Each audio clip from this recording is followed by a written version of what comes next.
Yeah, I mean that's where we've kind of worked our way up to getting somebody new out there and digging and stuff like that. But that same person decides 2 weeks later that that they're hooked, that they're into it. They're sitting it there and they call you up on the telephone. The next question is like, hey, how do I what do I do to start researching and finding my own sites? How can I find, get on the internet, whether or find good places to go hunt? And so, you know what? I'm now the question really comes, Rich. What's your favorite research tool? What is your go-to when you're looking for a place to dig? So I'm actually going to give this one to the guy next to me here. Um, Okay. Jerry's going to take that one because he is the research guy, and I'm going to give it to him just because lately we've had a lot of emails coming through and a lot of people asking us, so how do you find all your sites? And we actually refer them back to one of our videos because we did a video that was literally describing exactly what you do and how to do it and what sites we use and things like that. And Jerry, I'm going to let Jerry take it from there. Go. Sure. So, I mean, the internet, if you want to find a spot in the woods, the internet is your best friend. Every county in America typically will have maps online that date back as far as typically to the mid to late 1800s. 1856 is about the earliest map that I can find. And I'm going to tell you, whoever was surveying for these maps did a phenomenal job because a lot of them are very accurate. Very accurate. Now, it does take some practice, but transitioning from an 1860s map to a 1908 map and then to a modern day map can be difficult. What I do is once I find the map on my phone, I'll save the page, and then I have an app that I use. It's called Gaia GPS. That typically in our area will have a topographical map from 1908, and then just a Google map or if you have an iPhone, a regular map on your iPhone. So what I do is I transition. I find that old dot next to the creek by this crossroad on the 1860s map. Then I go to my 1908 map and I look for that creek and I look for that crossroad. And I say right across the street from that crossroad, there was a dot in 1860. Is it there now? In 1908? Sometimes it's there, sometimes it's not. If it's there, then I keep going, closer to modern day.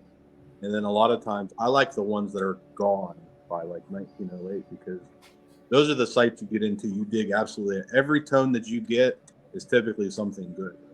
So maps online, just Googling your township you live in, the county that you live in, and looking for those 1800s maps. We use a lot of Gaia GPS. That'll actually, if the home site is there in 1908, you can actually use it as a GPS and walk straight to the home site and get within like a 50-yard radius of that home site or a 100-yard radius of that home site. And then it's just looking for the cellar hole or whatever. So once you locate it, then the next idea is, okay, who owns the property? I have some hunting apps that I use that actually will tell you who owns the property, where their address is. So just a couple weeks ago, we found a nice old site. Sean, the door knocker, he went, knocked on the guy's door, introduced himself. The guy brought him in, and he knew the history of the area, and he was all excited. And they BS for about an hour. He says, "Yeah, sure, go ahead." And it's cool because the woods, people don't typically care if you're out in the woods metal detecting their property. They don't care as much as if you're in their yard digging holes. So if you door knock somebody that has an old home site on their property, they're typically more than likely going to let you, look around in the woods and things like that. But that's how we find woods hunts. Now, I will say, I am not good at door knocking. And Rich and Sean, they can sell ice to an Eskimo, so to speak. They'll knock on the door and they'll start a conversation with these people that I couldn't do. Like you said, a lot of metal detectors, they're introverts. That's me to a T. I'll go out in the woods all day long. I'll knock on somebody's door. I'll know somebody that owns a couple hundred acres. Hey, do you mind if I go out there? But they're awesome at just knocking on their door. They'll strike up a conversation about something on their porch or maybe something in the yard. or whatever it is, they create a fast rapport with people, and they're like, oh yeah, we metal detect on the weekends, and this is why we're here, after 5-10 minutes of just talking to them about other stuff. And then they're like, yeah, go ahead. So, but those are the two big things on how we get our permissions. I do have to piggyback on Jerry, is a lot of times he'll find sites, and then on iPhone, for some reason, you can't get there's an app that I have it does topical maps, which is really, really awesome. So he'll take old sites that he has that he tells me to, and then I take the coordinates of it, and I'll literally see if I can see any LiDAR. depressions. It's LiDAR, not topical. LiDAR, and I'll see if there's any depressions left or anything like that, and I'll go, okay, hey, there's still a foundation there, or anything like that. So me and him kind of work really close on that part, like finding decent spots. Because if you're gonna walk a mile back in, you want as much information as you can, because anybody that woods hunts, eight times out of 10, it's a bust. You go back in and there's nothing there, and or the place was strip mined or whatever. So we'll look up the map. Typically if it's 1860s, 1870s, it'll have a name beside, like who lived there. Our specific counties in our area, they actually had a book about the county, early settlers of the county and things like that. So we'll look up who lived there and see if we can find their names. If we can't, then I'll shoot a coordinates over to Rich and said, hey, see if there's any depressions in the ground around the spot. And then we're not even looking for the depressions so much. We're looking for the old roads. If the old roads are still there, like if there's any track marks or any depression of a road at all, then that means the house probably it just may have been filled in. So the depression of the foundation may not be there, but the road's still there. So that means it wasn't strip mined. So, and as long as the roads are original to what the original map was, then they pretty much are still probably there. Yeah, it's really cool that you guys actually work as a team to kind of hone in on a site. Hey, make sure one of you kind of validates what the other thinks, and then you work it out, and that's a great aspect of you guys being a group. You each have your strong points, and it makes the end result for the whole really a lot better, because you've got a lot better idea most of the time when you get out there to what you're doing. I don't know what you guys do on the island. Do you all do any research? Was that map that I sent you of your island one of the only research things that you guys do? Because you just kind of go to your plantation and go to the beach, right? We're just going to say ditto to what Jerry said. We're at an unfair advantage, not a disadvantage. It's really very different. There's a couple things you got to understand about the island. First of all, it's one of the larger islands in the chain. So when the Danish had it in the early 1700s, they said, okay, this is where we're going to have the factories. This is going to be the plantations, the farms, industrial. So there's a lot of farms, sugar mills, factories, everything was here. Wow. And since the island is only 21 miles long and 7 miles wide at its widest, pretty much the whole area was farms. So chances are, if you walk off in a random direction, you're going to find something. So, and the other good thing is, pretty much all of the old buildings are still standing. Like downtown, there's two towns, both of them, 90% of the buildings are 1750 and that's what I mean. It's an unfair advantage. Really, and so I mean, you're just driving down the road, plantation on your right, plantation on your left. There's a sugar mill, So we just go, and if we see a place, maybe we'll door knock. We don't do that as much, but I mean, you should really start. I'd be in heaven up there. I'd be friends with everyone by now. I would say we do our research, but for more of once we have a proper property, the way that we go about permissions is just who we know. Yeah. My dad was asking me about this where he lives just the other day. He's like, how in the world? I was like, people they know where something was, where an old house was, if it's on their farm. So just get to talking to that's the thing that I would say. First of all, talk to the people you know. And you're going to have your best chance of success at getting a permission. And then LiDAR is huge. Even properties where we know these old buildings are still standing. LiDAR shows us where there was a footpath or those sorts of things. And so LiDAR is huge. Like Jerry said, just if you have the internet, just start typing that stuff in. Like map of where I live, whatever county it is or whatever town, and you'll find old maps. That old map you sent is useful. It is, like he said, we can still drive by and like this map from 17 whatever 1800 is, oh yeah, the building was there and it's right there, so it's. And one of the things is, again, small island, 50,000 people, everybody kind of knows everybody in a way. We know everybody. So, it's pretty easy to find a place. One of the guys is just the uncle of one of our friends, and he has 250 acres, and there's 11 sets of ruins. And it's a big farm. I know. Farm, it really is sickening. It is, it is pretty bad. Can't wait. I'll see you. Oh no! I'll see you next June. Yeah, man. Yeah, absolutely. Well, everybody, that's great information. Word of mouth is a great way. What they know about the area that you're at. You're on an island. It's kind of limited, so you guys don't really need to use the stuff. The LiDAR helps you guys out. Two forms of LiDAR out there. The United States Geological Service has a great website. It's a little bit more defined, and Boyd's Maps. The LiDAR on there, it will get you in the right direction. Although I think that when you zoom in on it a little bit more, it gets a little blurry, kind of like they don't want you to have the perfect view. Those are two really good things. I heard Jerry mention earlier the hunting apps. I have OnX Hunt. I have it purchased and I use it for every state I go to. It's great. Also, GIS mapping gives you landowners, and some states have it, some states do not. Kentucky, where I live, does not have a good GIS, but Indiana does, and I do most of my digging in Indiana, so I can always find up-to-date landowners. So you're Ohio River history, living in Kentucky, and you go digging in Indiana. Yeah. Well, I'm on the Ohio River, though, man. The Ohio River runs all the way from these guys all the way out to, when you get out there by Cairo, Illinois, so it's a long way. It starts here. Just remember that. It does start there.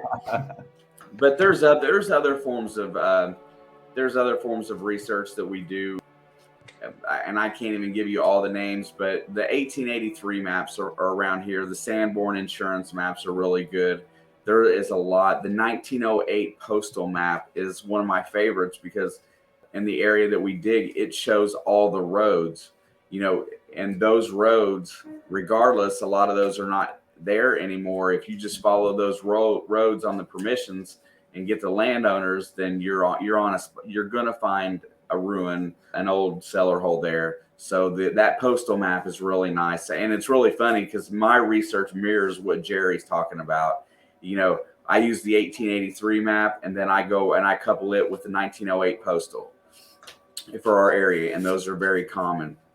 One of the things that we did when we were in the States is just know the history of the town you're in. So you go in the town, that house looks old, and the town dates back to 1894, whatever. It's probably pretty old. And that's one thing. A lot of times you can just see, and that yard may have some old stuff in it, And yard hunting is a little different, but that's one easy way to do it. Most metal detectors high tone them and then they leave. That's why we are always, you're always looking for scrap high tones and yards that have been detected and so on and so forth. You're usually fighting through the mid tones. It just is the way that it is. We've made it through a great portion of this today, and now we're going to end it with one last big hurrah and something fun. It's the question that I wanted to ask everybody, and you can use your imagination, bring it up. I don't care what kind of answer is. There's no wrong answers. But let's see. Let's let Jerry start on the last one, even though Rich passed. Where is your dream hunting spot? Where is a place that you just know would be your ideal place to hunt? That's funny because my wife was behind the camera saying Europe because she wants to go. If I go to Europe, she's going. That's what she keeps telling me. So I would say Europe. I mean, they dig coppers out there like they're wheat cents around here, and going out over there would be a dream. Anywhere in Europe, I think, would be my dream. So, go ahead, Rich. We literally have all been talking about this lately. Is just we want to plan a trip. I mean, that's our thing, is we want to see if possible. And Bethany, if you're still listening, Jen wants to go too. So, yeah. So, so it's going to be a group family hunt. We're, the women just have to know that we're going to be detecting almost the whole time. We're okay. So, Europe would be awesome. Anywhere over there, just awesome. It would just be fun to do. I mean, even if I don't find anything, just the experience of going over there would be great. So, Absolutely, Gene. What about you, Seth? What do you think first? We'll all answer if that's okay. yeah. That's fine. All right, what you got? I don't know. If you could go any kind of like treasure hunting, where would you go? I'm thinking of a place, but I can't remember the name. I would think, Europe is really cool, but also Eastern, Europe, like almost like the Middle East area as well. That's the Roman kind of, Italy and all of that, even a little more east than that. I mean, that's kind of where everything started. So imagine if you could find some really old artifacts there. That would be awesome. What is it, Seth? Wherever that one guy was that took up all the school points. He's in UK. Oh, Tyrion. Britain. Yeah. So England. Seth is saying England as well. He'd like to go treasure hunting, and he would do mudlarking there, I'm sure. Oh, just Sci guy or Sci finds or whatever it is, man. Yep, That guy's sight awesome. lines, man. Yeah. I mean, I was thinking before Gene answered, I was really thinking like Jerusalem, that whole area right there. Again, Roman, dating back. I mean, their roads are still around from a couple thousand years ago. And I know there's no way that could ever happen. If you're talking a site that we know we could dig, it would have to be Europe. Like somewhere over there. Again, for kind of the brotherhood part of metal detecting, because we have friends over there, the metal detecting channel and Tyson Fury, these people over there that are metal detecting, and they watch our videos, they're invested in our life. So I mean, really, on a personal note, that's probably where it would be. Gosh, I can't argue with that. I think I think following, listen, especially the England and the Ireland area where you can follow, you can follow the Roman Empire, you can follow all the Celtic stuff from way back in, the Middle Ages, the beginning of all of that, early 1900s, the early, right, just after Jesus died, that type of stuff, that time. Yeah. The early AD is what I was going for. That seems like that would be probably the Shangri-La. On another note, I think that I would like to try some of the area in China just because, of how it's kind of been. It's not been influenced by other countries, right? Their history is their history, and nobody else has really invaded there or put their mark into their country. It's basically their traditions over and over and over again. So just to see what they lost, 600 years ago would be amazing as well. I think that just, something that you don't think about is that, because Asian culture has been around probably just as long. So I think that'd be another good one. I could go anywhere and dig. You can send, I'm sure, anywhere on the coast of Africa or, I can imagine finding something everywhere I go. Yeah. And I'm going to knock this down and conclude today, this overall with this right now. And these guys that took the time out, hopefully this works out really for everybody. But I want to thank each and every one of you for spending an hour with me tonight. And hopefully this ends up being something that works out. Thank you so much for having us on, man. We really appreciate it. It was, great to just hang out and talk, and nice to meet the PA Relic Hunters. We love their channel, and look forward to doing this again sometime. Same here. And same here. It's nice meeting you too, actually, because I've talked to Shane many, many times, and it's good to meet you too, Gene. So, and Gene and Seth. New brotherhoods, right?